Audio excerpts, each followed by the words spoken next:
But what about this war on parents they're waging? On the opening page of the UNESCO handbook it says, "Before the child has entered school, his mind has already been profoundly marked and often injuriously by earlier influences, i.e. parents, first gained however dimly in the home." UNESCO thinks that if you have been teaching your child the truth about God in the home, then you have injured their mind and that this needs to be undone in the school. Page 58 of the UNESCO handbook says, "As we have pointed out, it is frequently the family that infects the child with extreme nationalism. The school should therefore use the means described earlier to combat family attitudes.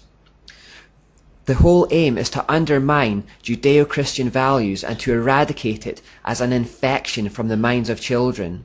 Peter Hoagland perhaps sums up their attitude when he says, "Fundamental Bible-believing people do not have the right to indoctrinate their children in their religious beliefs because we, the state, are preparing them for the year 2000 when America will be part of a one-world global society and their children will not fit in."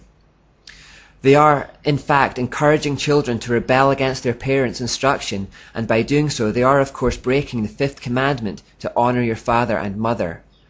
On page 8 of the handbook for teachers it says, "The kindergarten or infant school has a significant part to play in the child's education. Not only can it correct many of the errors of home training, but it can also prepare the child for membership at about age 7 in a group of his own age and habits, the first of many such social identifications that he must achieve on his way to membership in the world society."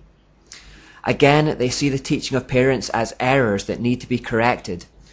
Parents are today, therefore, being asked to hand their kids over to a system that will at the earliest possible age begin indoctrinating them with their philosophical ideas that run contrary to any Christians.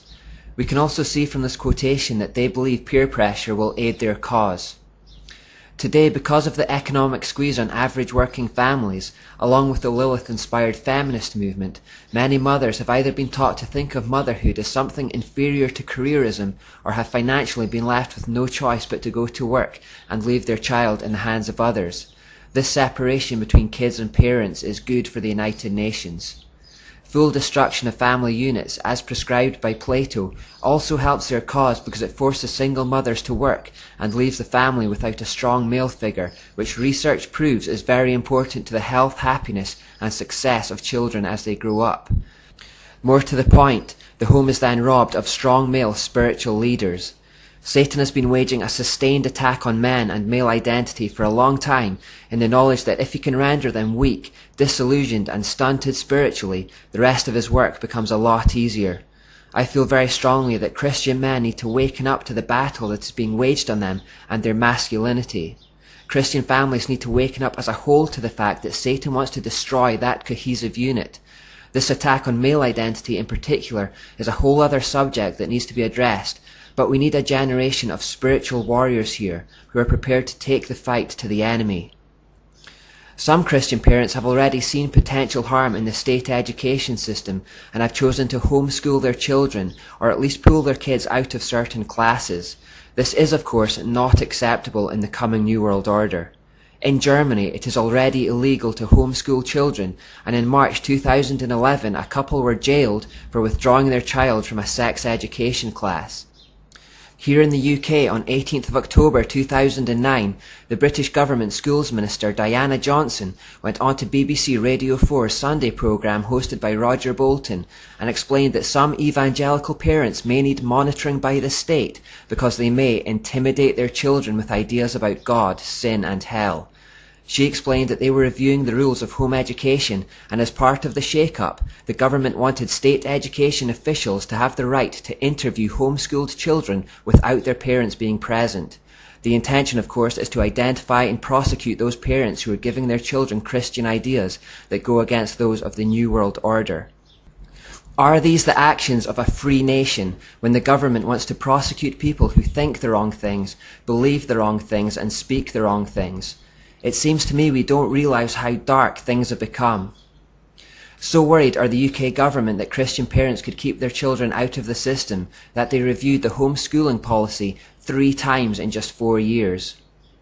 Just a couple of months before that interview on the BBC, an American court ruled that a homeschooled girl aged 10 should have to start attending a state-run school because her views were deemed to be too Christian.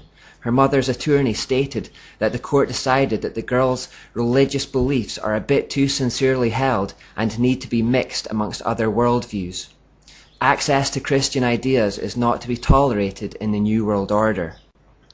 Let's take the sex education issue in which the German couple took a stand as a little case study of where things are going. Back on October 16, 1969, the co-founder of UNESCO, Reinhold Niebuhr, undersigned an advert from the Sexuality, Information and Education Council of the United States, or SIECUS for short. It read, "It is the position of SIECUS that contraceptive services should be available to all, including minors, who should enjoy the same rights of free and independent access to contraceptive care as do others. It is the position of SIECUS that the use of explicit sexual materials, sometimes referred to as pornography, can serve a variety of important needs in the lives of countless individuals." So UNESCO approve of the idea that everyone, including minors, should have access to contraception, and they approve of the use of explicit pornography in their education. Fast forward to 9th of March 2011, where it was reported in the UK that explicit and permissive sexual material has just been cleared for children as young as 5 years old in the name of education. Despite this education already having led to explosions in sexual promiscuity, disease and teenage pregnancies, this line has not been abandoned. Quite the opposite, the age at which children have access to it is reduced. Furthermore, free contraception is now widely available to facilitate early sexual activity, which is promoted as safe, but which is anything but. Disease has skyrocketed. These policies daily help destroy the lives of young people around the world.